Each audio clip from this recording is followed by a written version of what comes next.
Lesson 3 is solving equations with rational coefficients. Same thing we just did for the past 2 days, except now we have decimals and sometimes fractions. So the same rules apply. We're going to draw the line down. Remember, this is like a seesaw. It's going to cut it in half. We're going to box the variable. Whatever's in front we need to get rid of. So in this case, I need to get rid of 0.25. So I divide both sides by 0.25.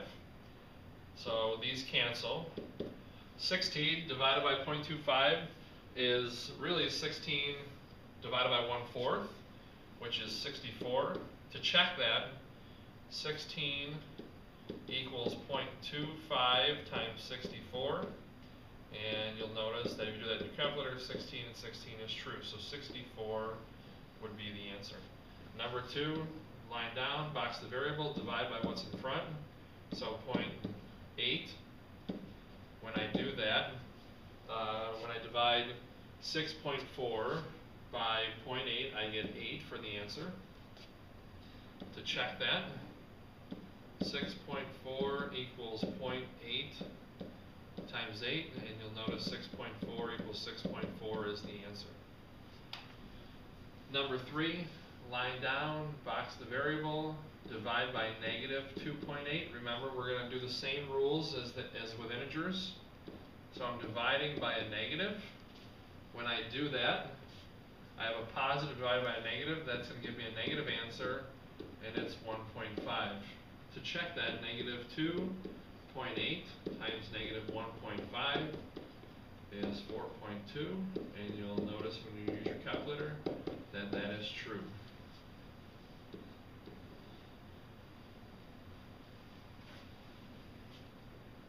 Number 4, draw a line down, box the variable.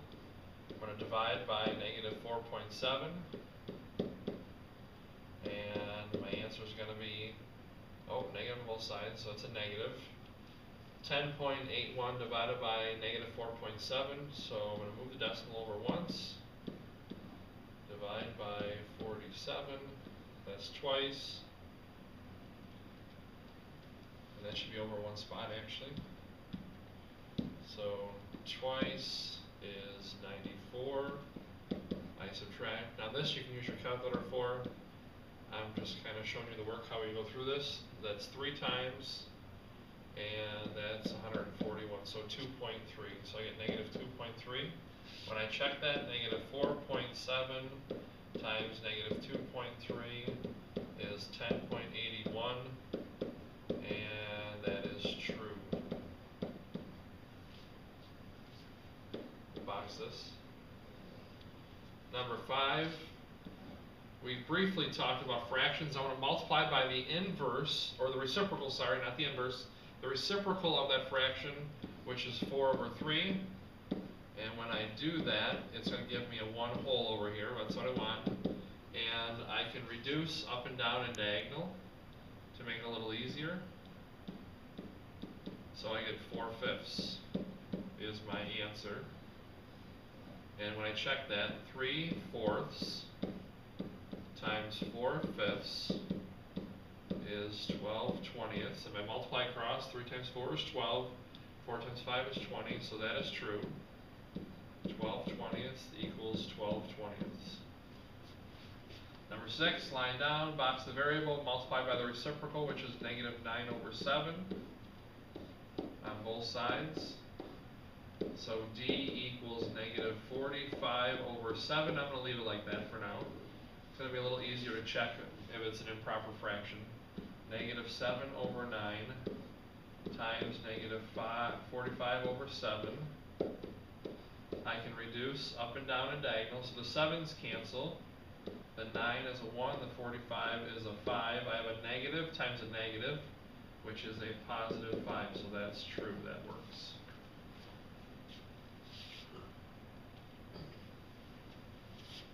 Keep in mind we're using the same rules. What we do to one side, we must do to the other. So number 7 multiplied by 2 over 1 on both sides. I get 16. Half of 16 is 8, which is true. Number 8, line down, box the variable, multiply by the reciprocal on both sides, which is negative 4 over 3.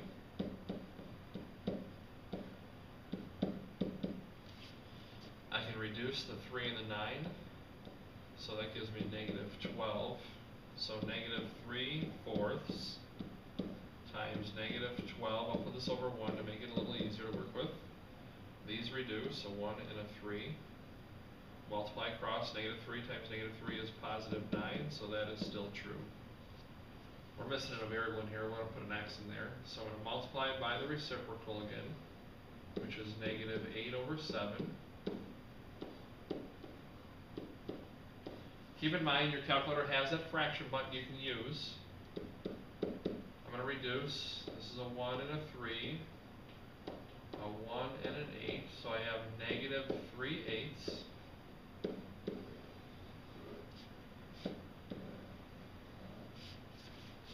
going to box these in to make it a little more visible for you. So negative 7/8 times negative 3/8. A negative times negative is a positive. I multiply across, I get 21/64, which is the same on both sides. So that's true. We have a couple word problems to go along with this. JLS coach agreed to buy ice cream for all the team members. Ice cream cones are $2.40 each. Write and solve an equation to find how many cones the coach can buy with $30. So we're going to let I be ice cream cones. This is called defining the variable, which I'm going to use in the equation. Each ice cream cone is $2.40. So $2.40 times I, however many ice cream cones he can buy, has to be equal to $30. Same process. I'm going to box the variable, divide by what's in front. So I have I equals $30 divided by 240. So I move the decimal over 2 places to make it 240. I move it over 2 places and 30 to make it 3,000. 240 goes into 300 once. Subtract, I get 60. Bring down that 0. 240 into 600. It won't be 3 times, that'll be too much, but twice will work. And it's 480. And I subtract and get 120. Now no matter what I bring down here, I'm going to get 12 point something. You can't buy 12 point something ice cream cones. So I just use that whole number, 12. So he can buy 12 ice cream cones with the most he can get. Not enough for 13, but at least 12. Number 11, Valerie needs 2/3 yard of fabric to make each hat for the school play. So we're going to say H is hats. That's defining my variable. Write and solve an equation to find how many hats she can make with 6 yards. So 2/3 times H, number of hats, has to be equal to 6 yards, what she has. I'm going to box the variable, draw a line down, multiply by the reciprocal. So H, can reduce these. H is 9 hats, is what she can make.